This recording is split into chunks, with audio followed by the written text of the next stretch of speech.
Breaking చూస్తున్నాం. శాసనసభ మాజీ స్పీకర్ తమ్మినేని కుమారుడు చిరంజీవి నాగ్ శ్రీకాకుళం మెజిస్ట్రేట్ కోర్టులో లొంగిపోయారు. అనారోగ్య సమస్యల కారణంగా బెయిల్ ఇవ్వాలన్న చిరంజీవి నాగ్ అభ్యర్థనను కోర్టు మన్నించి బెయిల్ మంజూరు చేసింది. విచారణ నిమిత్తం మళ్లీ ఈ నెల 10న కోర్టులో హాజరు కావాలని జడ్జి స్పష్టం చేశారు. చాపారం భూ కబ్జా కుట్ర కేసులో తమ్మినేని కుటుంబం నిందితులుగా ఉన్నారు. మొత్తం 13 మందిపై కేసు నమోదు కాగా A5 గా చిరంజీవి నాగ్, A6 గా తమ్మినేని సీతారాం, A7 గా ఉన్న తమ్మినేని సీతారాం భార్య వాణిశ్రీ ఉన్నారు.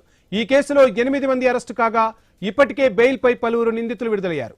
కొద్ది రోజుల కిందటే తమ్మినేని సీతారాం, ఆయన భార్య వాణిశ్రీలకు హైకోర్టు బెయిల్ మంజూరు చేసింది. బతికున్న స్థలం యజమాని చనిపోయినట్టు నకిలీ డెత్ సర్టిఫికేట్ సృష్టించి చిరంజీవి నాగ్ తన పేరిట స్థలం రిజిస్ట్రేషన్ చేసుకున్నారనే ఆరోపణలతో పోలీసులు కేసు ఫైల్ చేశారు.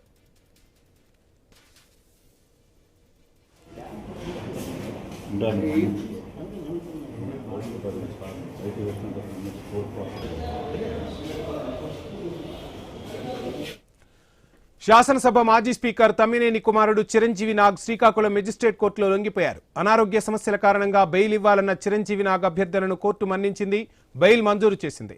విచారణ నిమిత్తం మళ్లీ ఈ నెల 10న కోర్టులో హాజరు కావాలని జడ్జి స్పష్టం చేశారు. చాపారం భూ కబ్జా కుట్ర కేసులో తమ్మినేని కుటుంబం నిందితులుగా ఉంది. మొత్తం 13 మందిపై కేసు నమోదు కాగా A5 గా చిరంజీవి నాగ్, A6 గా తమ్మినేని సీతారాం, A7 గా తమ్మినేని సీతారాం భార్య వాణిశ్రీ ఉన్నారు. ఈ కేసులో 8 మంది అరెస్టు కాగా ఇప్పటికే బెయిల్ పై పలువురు నిందితులు విడుదలయ్యారు. కొద్ది రోజుల కిందటే తమ్మినేని సీతారాం, ఆయన భార్య వాణిశ్రీలకు హైకోర్టు బెయిల్ మంజూరు చేసింది.